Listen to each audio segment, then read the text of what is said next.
Hi friends, welcome to English Study Point. Friends, today in this lecture I am going to discuss with you about Sir Thomas VAT. So friends, सबसे पहले जो है इनके profession के बारे में जानेंगे. सर थॉमस व्याट जो थे वो 16th सेंचुरी के टाइम के इंग्लिश पॉलिटिशियन थे, एम्बेसडर थे एंड साथ ही साथ जो है लिरिक पोएट थे. एंड इन्होंने जो है इंग्लिश लिटरेचर की फील्ड में जो है सोनेट को इंट्रोड्यूस किया था. सो फ्रेंड्स, ये जो है काफ़ी ज़्यादा इम्पॉर्टेंट यानी ध्यान में रखने वाली बात है एंड जो है यूजीसी नेट पर्सपेक्टिव से बहुत ज़्यादा इम्पॉर्टेंट है कि इन्होंने जो है इंग्लिश लिटरेचर की फील्ड में जो है सोनेट को इंट्रोड्यूस किया था. देन जो है इन्हें हेनरी द एट के कोर्ट का जो है ट्रस्टेड मेंबर माना जाता था. देन अब जो है इनकी कुछ गुड क्वालिटीज़ के बारे में बात करते हैं. तो सबसे पहले जो है ये जो है इनकी काफ़ी ज़्यादा चार्मिंग पर्सनालिटी थी एंड ये जो है हाई इंटेलेक्चुअल कैपेसिटी को होल्ड करके रखते थे यानी पोसेस करके रखते थे. एंड साथ ही साथ जो है अब इनके फिजिकल अपीयरेंस के बारे में बात करें तो ये काफ़ी ज़्यादा दिखने में गुड लुकिंग थे एंड हेनरी द एट के कोर्ट में एक्सट्रीमली पॉपुलर समझा जाता था इन्हें. He was a winning combination of charm, intelligence and good looks, extremely popular in the court of Henry the Eighth.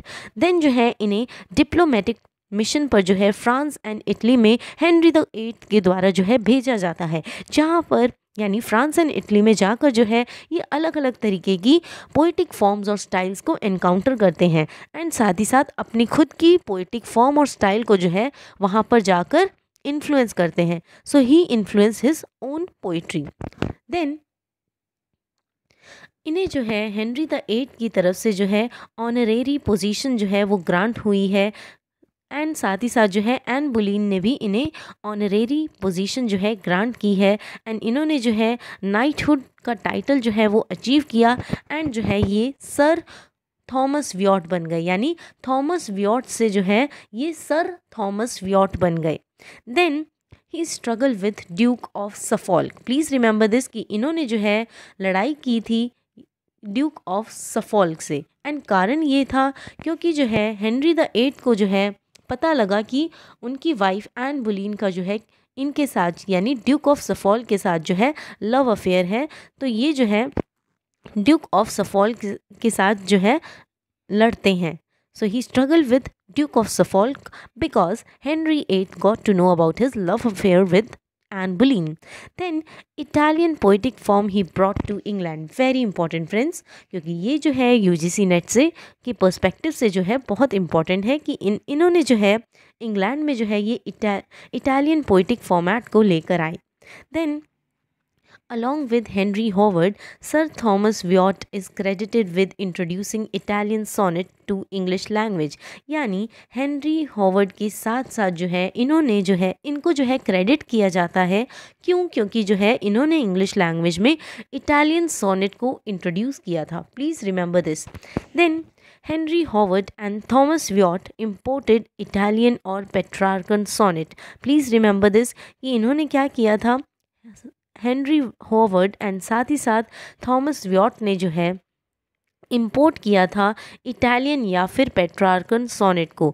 And ये जो सोनेट है इसमें क्या क्या ये जो सोनेट है कंटेन करके रखता है. सो इस सोनेट में जो है 14 लाइंस जो है आयम्बिक पेंटामीटर की है जिसे ब्रोक किया गया है यानी तोड़ा गया है 8 ऑक्टेव लाइंस में एंड साथ ही साथ 6 लाइंस में, जिसे हम जो है सेस्टेट से भी एसोसिएट करते हैं. एंड 8+6 जो होता है वो 14 हो जाता है एंड जो है यानी पेट्रार्कन सोनेट में जो है कुल मिलाकर 14 लाइंस हुआ करती है. एंड साथ ही साथ जो है जिसे ब्रेक करके जो है 8 लाइंस में एंड साथ ही साथ 6 लाइंस में जो है इसे यानी इस सोनेट को ब्रेक कर दिया जाता है. Then Henry Howard modifies this form कि अब जो है हेनरी हॉवर्ड ने इस फॉर्म को यानी पेट्रार्कन सोनेट की फॉर्म को जो है और भी मॉडिफिकेशन लाने की कोशिश की यानी चेंजेस लाने की कोशिश की ताकि जो है शेक्सपियरन सोनेट को क्रिएट किया जा सके. एंड थॉमस व्याट ने क्या किया, इन्होंने जो है इटालियन फॉर्म को जो है पोइट्री के साथ इंटैक्ट करके रखा यानी जोड़े रखा. एंड इन्होंने जो है टोटल्स की मिसलेनी में जो है कितनी पोएम्स जो है कंट्रीब्यूट की है यानी इनका क्या कंट्रीब्यूशन रहा है. सो इन्होंने जो है रिचर्ड टोटल की मिसलेनी में जो है 91 पोएम्स को कंट्रीब्यूट किया है। एंड इन्होंने जो है इटालियन या फिर पेट्रार्कन सोनेट को ये जो है इंग्लिश लैंग्वेज में लेकर आए हैं। तो ये जो है ध्यान में रखने वाला पॉइंट है। देन फ्रेंड्स, इनसे रिलेटेड जो है किस तरीके का क्वेश्चन पूछा गया था, सो वो क्वेश्चन है Petrarchan sonnet which is adopted by Thomas Wyatt look back beyond Petrarch to what time? Answer है Latin verse। Please remember this, ये जो है प्रीवियस ईयर में पूछा गया क्वेश्चन है। देन फ्रेंड्स, इसी के साथ ये लेक्चर ओवर होता है। And friends, please don't forget to like, share, comment and subscribe. Hope this lecture will help you in your UGC NET English Literature exams. Thanks friends for watching.